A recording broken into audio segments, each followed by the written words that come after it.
ఆకాశేనాసిఖీ సమస్తఫణినాం నేత్రాకలాపి నత అనుగ్రాహీ ప్రణవోపదేశనినిధైః కేకీతి యోగీయతే శ్యామాం శైలసముద్భవాం ఘనరుచిం దృష్ట్వా నటంతం ముదా వేదాంతోపవనే విహారరసికం తం నీలకంఠం భజే.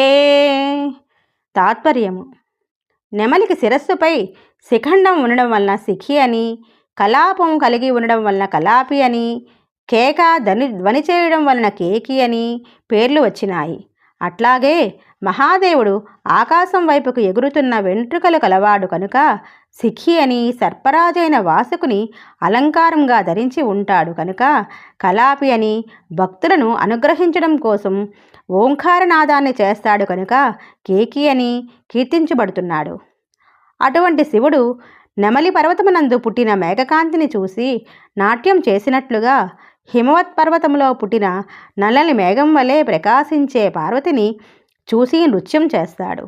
నెమలి ఉద్యానవనంలో నాట్యం చేస్తే నువ్వు ఉపనిషత్తులనే ఉద్యానవనంలో ఆనందతాండవం చేస్తావు అంటూ శంకరులు శివాశివులను స్తోత్రం చేస్తూ ఉన్నారు.